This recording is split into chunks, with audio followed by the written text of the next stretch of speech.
Cora Matheson. I am a health coach and a certified yoga instructor coming to you from Central Canada. I specialize and have a really big passion for helping people heal their relationship to food and exercise and their body, as well as help them navigate and recover their bodies from stress, also that we can get back to the life that we are meant to live. So, as I said, welcome. This is the very first episode of a series of videos that I'm going to be putting out. My hope is that these really comfortable, relaxed conversations are going to help us navigate specific topics to do with wellness and what true health really means for us. Since it is almost Christmas, as in this week, crazy. I thought that we would focus this first episode on just that, on specifically the holidays and the holiday season and some struggles that I think a lot of us may face specifically at this time. So, please join us, kick back, relax, pour yourself a drink, any drink you want, and enjoy. Hello, everybody. Okay, so I am here with my good friend Frank. Frank is coming from Toronto. How's it going, Frank? It's going pretty good, I must say. Good, good. I like your sweater. Thank you, thank you. It's my nice Ghostbuster Christmas sweater. Excellent. Well themed. I was I just, like your hat. oh, yes, thank you. It says nice for anyone who can't tell. I couldn't really tell, but it does say nice. So there you go. That looks very nice. Thank you. So, yeah, so funny. So, I was telling everyone that we were focusing today's conversation on the holidays specifically and the Yes. time of year and, some struggles and such that come at this time of year. So, how is your week going leading up to, the holiday time? How's my week been going? It's actually been kind of busy. I got back to work and we're booked at work, so that's a great plus. But what's on everybody's mind, especially at this time of the year, is that dreaded C word, and everybody knows what I'm talking about. I don't want to say it because it kind of has some negative ideas and everything surrounding it. But let me ask you this question. All right. Since this year has that dreaded C word, uh, what are some things you think people want to hear when Mm, it comes to their mental and physical health yeah. when dealing with the holidays? Yeah. Well, I mean, that's a really big one. I mean, I will say the C word for you, but I understand. I understand where you're coming Hmm. from. Because of Hmm. COVID-19, I don't think it's no surprise or new thought to anyone that this holiday season is going to be a lot different from holiday seasons that we're used to. This year, a lot of us, aren't able to get together with our family and friends and the people that we usually see. And that's going to be really, really hard. That's going to be hard for a lot of us. So I think if I could say anything to anyone at this time specifically, it would be to be kind to yourself. Check in with yourself every day and remind yourself that you are not a mess. You are not a messy person. You're simply a feeling person in what is now a messy world. Um, I think something that is really, really important is even though we can't get together with those people that we're used to getting together, connect. And connection is so important. So, find a time to call or FaceTime or Zoom if you can handle more screen time. Set out time for yourself. Even if it's a text, text, but like a real text. Say something of value. If you're if you're phoning someone, I think it's an important reminder to also know that you can start a conversation by saying, "Hey, I'm feeling really blank, crappy, sad, lonely, whatever it is. Can I talk to you about it?" Each conversation doesn't have to start with us saying, "How are you?" If you need to, talk to someone and get out what you're feeling, call someone you trust and do that because that's really, really important. Um and lastly, I'd say, holidays slash just winter is the time for SAD, seasonal affective disorder, and that's a very real thing. especially as our light time goes down and we're not spending time outside. So there's an exercise that I really, really like to do, and it's essentially what I call taking in the good. And it's basically throughout your day, take even 30 seconds to notice something that you enjoy or that feels good to you. So you like the smell of an orange, you see a decoration that you like, you see a smile on someone's face, you taste something delicious. Start working at actually noticing what that feels like, the joy that it brings you. Our brains have a negativity bias, so it's way easier for us to go to the negative feelings than it is for us to go to the positive feelings. But by doing an exercise like this, where we actually take note and let that good feeling marinate in us, we'll start to be able to build up those positive mindset muscles again. And it takes work. Like misery takes work, joy takes work. But especially through this time, take those moments to notice the good. Those would be some things that I would like people to work on and think about, I guess, at this time specifically. That seems awesome. It's like climbing the ladder and make sure you hit each rung before going all the way to the top. Because if you're gonna try, if you have those negative thoughts every day, it's not gonna turn around within a day. You slowly have to build up. It's almost like the saying. One of the sayings that I always go with is "See the ball, be the ball." Ooh, Right? explain. If you see, sorry. Explain. I don't get it, but I like it. So if I see a ball and it's a blue ball, obviously it's going to be a blue ball, right? So if I see myself as, you know, we're both in the acting industry. If I see myself, I'm a good actor, then that's what I'm going to portray.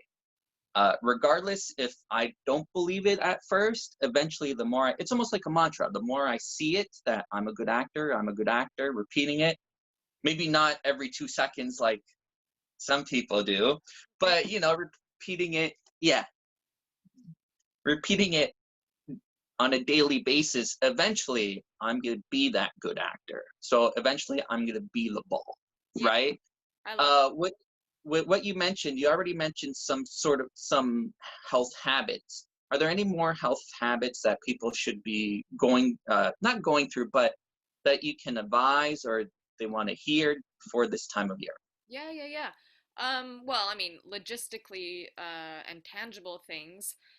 I am a big advocate of vitamin D. Vitamin D, there's lots of studies that show its positive effect on depression and immunity, both things which we could really use some armor against right now. So if you don't have some vitamin D, I would advise getting some. Um, to not minimize the importance for sleep. There's a lot there's a lot of really cool things about our natural rhythms and cycles, and there's a reason why animals hibernate in the winter. This is the time when our bodies do want to slow down, and so if you can, I'd encourage you to just let that be a little bit more. Let yourself rest. And sleep is just so important. So sleep. Let's see. I would try to feel the fresh air on your skin at least once a day. I know it's probably cold out for many of us, but feel that fresh air at least once a day. And oh, two more quick things. I would listen to music that you enjoy at least as much of as or not more than the news. Maybe I'm all for listening to the news as much as you need to feel on top of things, but try to balance it out. Balance it out with the podcast, the music that you enjoy, because it can be easy to go down that rabbit hole. What was the last one I was going to say? Oh, yes. I was also going to say to be aware of how you spend your mornings. Maybe just start with the awareness piece. But essentially, how we start our day has a lot of effect on how we feel the rest of our day. So find ways that work for you, that start your day in a place of groundedness, connectedness, peace, joy, gratitude, any of those positive feelings. And that can look like so many things. It can look like writing for a few minutes, stretching for a couple minutes, breathing, dancing, whatever it is. But just start to be aware of how you spend your mornings. Because, like we were just saying, Frank, that can play a part in that mindset and that positive. Hmm. I will also add, because this almost, if you want me to add, um, I'll almost say there's a lot of times where people come up to me. This is an example where they come up to me and they say, "How do you write a script?" And they think there's a certain way you have to write it. Um, do what's right for you. don't don't like, if these are the guidelines, okay, but are all the guidelines going to work for you? Just do what's right for you and what makes you feel good, right? Exactly. Simply because then you find your own groove, and then you can grow from there, your journey. From what you were saying, you can watch whatever that brings you enjoyment. What brings enjoyment to people? Is it the same thing that another person, for instance, Cora, what brings you enjoyment might not what brings me enjoyment, right? There's some stuff that, yes, together we'll find enjoyment in, but there's also separate things. So don't worry about it having to follow a formula or anything like that. Just do whatever you want. And I want to add in laughter. Make sure you laugh, because I find this year a lot of people forgotten, I shouldn't say forgotten, but everything has been taken so seriously that even like the tiniest jokes, people are like, oh, that's not funny. It's like, no, just laugh. Don't worry about laughing. Just laugh, whatever it is. I laugh at everything almost Laugh- today. So, Laughter is medicine. uh, Laughter and words, like we were saying before, are literally their medicine. And I think, it is a serious time, so it's okay to feel serious about things. But you're right. You're right. Finding a place to laugh, especially right now, finding those people mhm. that make you laugh is huge. You make me laugh, Frank. Thank you. Do I? You do for lots of reasons. Now that that was an awkward smile. Anyways, so going back to the holiday seasons, this is the time of year where I know for me, because I'm of Italian descent, Ah, um, there's a lot of food. So much food that's like the 12 days of Christmas for food condensed into one day. So I'm going to ask you this, Cora. What, because it's not just Europeans, there's other cultures there who celebrate with food. There's thought of, oh no, I'm going to break a diet, or I'm going to feel guilty of breaking diets, or something's going to happen with diets, and I might fall off and not come back. hmm. With that said, what would you suggest or tell individuals on how to deal with those thoughts? Hmm. Okay, yeah, thanks for asking that question. Um, First, I guess I would like to say that, like, what you just said is so absolutely true. And this time of year can be very hard on some people. Anyone who is especially struggling with anything to do with food and body image, this time in holidays is really hard. And I think a lot of people go through that struggle silently and alone and cover it up really, really well so people on the outside can't even tell. So I guess my first little just side point to that is to just for all of us to have a little bit more growing awareness that some people do really struggle with those things at this time and things that should be cause for celebration. Um, so to those people and to just to anyone, we're all being bombarded with messages already about New Year's resolutions and the treats that come at this time.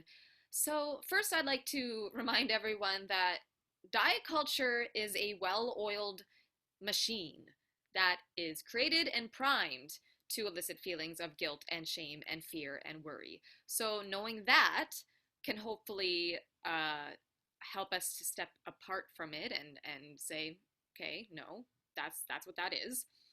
And to also just to encourage you or send support in when we are having these bigger meals or treats, quote unquote, splurging, quote unquote, anything in that realm, to remember what actually is important about that. I struggled with this for a long time, and it took me constantly having to tell myself, okay, what is important about this meal? It's the time I'm spending with my family. It's the laughter I'm hearing around the table. It's the smile on my niece's face. It's not the actual thing that is going in my mouth and being digested. it is so much more. And so if you can exercise that and know that what is really important about the meal, the food, the rest, um, that'll remind you that it's safe, it's okay. And there was something else I was going to say, but I seem to have lost my train of thought. Well, I will say this. It seems to me here in North America, we tend to look at food as just fuel. Like we're counting calories all the time and we have to fuel it. Whereas, as you were saying, don't focus so much on what you're actually putting into your mouth. Enjoy the individuals who you're with and enjoy, this delicious cake. It's delicious cake. I don't care how many calories it is. It's delicious. I'm going to eat it, right? Whereas other cultures, I also remember, they do the whole family. Mm-hmm. before I forget, on that too, I also wanted to say that it's way, way, way harder on our bodies to actually stress about what we're eating and what we're about to eat and to chastise ourselves while doing so than it is for our bodies to simply do what they're meant to do and use the fuel and energy as it's supposed to. It's when we start connecting those negative connotations and that stress while we're eating, that's when we're going to have trouble digesting. That's when we're going to have trouble simulating the energy. So that's another thing I did for me. I constantly reminded myself that it's actually causing me a lot more harm to create the stress response than it is to actually eat and enjoy. So if that helps, I hope people can remember that as well. Yes, and enjoying the food that they'll be eating come this holiday season. It's yummy. It's yummy. And it's meant to be enjoyed. It's good. All 12 courses at once. Sure, whatever works for you. You're Italian. You got skills from food world. I will I will say this, a little behind the scenes sort of thing, because Christmas Eve will be here, and my mom prepares food like months in advance. So Nice. the freezer is filled with pasta, meatballs, Yeah. Nice. a whole bunch of dessert. Oh, Christmas Eve we do no meat. It's a Italian sort of tradition. So there's no actual meat. So the meatballs are actually for the next day, but it's pasta, fish, those kind of things. But with that said, is there a favorite quote of yours, Cora, that you would like to share? Yes. Yes, there is. And actually, without planning this, it actually, I think, has a cool connection with a lot of things we've said. So, my Hmm. quote is from one of my favorite authors, who I'm sure a lot of you know, Glennon Doyle Melton. And it is, you don't know her, but that's okay, Frank. And it's okay if you don't either, who's ever listening. Glennon Doyle Melton. Anyways, the quote is, if you feel something calling you to dance or write or paint or sing, refuse to worry about whether you're good enough. Be generous. Offer a gift to the world that no one else can offer, yourself. That is the quote, and I love it, especially at this time because it's reminding us of so many things that us as who we are meant to be, you are a gift to everyone else when you're being yourself, and to let yourself play and do those things that, like we said earlier, bring you joy. We all benefit when you do that. So do something silly, paint, you know, dance, sing, do that. I support. Anything. Awesome. You have a quote? And then my quote, Do you have one? I do have one. What is it? It's eerily similar. It's from an individual by the name of Chris Carr. I don't know what Chris Carr does, but this is the quote from Chris Carr. Life has a much bigger plan for you. Happiness, health, stability is part of the plan. Constant struggle is not. Nice. Nice. I like it. Hmm. Hmm. And since because you're wearing a nice Christmas hat or holiday hat, Santa hat, whatever you want to call it, it's nice. Um, is there any sort of holiday traditions that you do around this time of the year? Oh, yeah. My family's big on traditions. We've been doing the same thing for my entire life. Some of those are obviously different this year, as a lot of our traditions are. Um, a lot of the traditions, I think, like a lot of people, revolve around food, like you just said. I think Right? my favorite tradition actually, again, has to do with food, of course, and it's what we have for breakfast. And I wonder if anyone else out there does this. We make what is called wife saver. Wife. Wife saver. Instead So like, of stereotypically the wife being in the kitchen in the morning, this is something that my mom makes the night before, so it's all just needs to be stuck in the oven in the morning. And I'm gonna tell you what it is. It's basically like this casserole where it's like eggy bread, and then really good ham and really good cheese, and then this eggy bread again, and then like a crispy cornflake kind of topping, all like cooked and baked to perfection. Oh, it is so good. And we only have it once a year on Christmas, so that's probably my favorite thing. so let me get this straight. If I leave now, I'll be there in time for Christmas. Morning, you got it. There's a slice saved just for you, Frank. I'm sure I'll see one on your Instagram. Well, you will now. Anything else you want to talk about? Anything else about the holidays that I could think of at this moment to ask you? I think we did good. I think so. I think we. Uh, the only thing is, I brought up your Instagram. Why don't you tell people where they can find you on the very many social media sites? That's a good idea. Thanks, Frank. Yeah, my Instagram is at Cora_Matheson. That's my health coaching account. Um, my website is www.comingbackwhole.com. And on there's a contact form where you can email me. And there's also a link to my Facebook business page, which is Coming Back Whole on Facebook. So yeah, I would love to hear from anyone, even just in response to this video, or just to say hey, to ask about my services, anything. So my email is comingbackwhole@gmail.com. Here's something for whoever's watching this. Wherever this is posted, why not post what your favorite holiday tradition is underneath, and then we'll reply to it, or Cora will reply to it. Yeah, comment below wherever you're seeing this. What's your favorite Christmas tradition? Yeah, Would love it. Well, thanks, Frank. This has been really great. This has been a lot of fun. Thanks for the conversation. no problem. Thank you. Are we gonna be having another one of these? I think we are. I think maybe New Year's. Are you on for New Year's? Ooh, I'm good for New Year's. All right, then we will chat to you all before New Year's to talk about that dreaded R word. Okay, Our everyone, take care.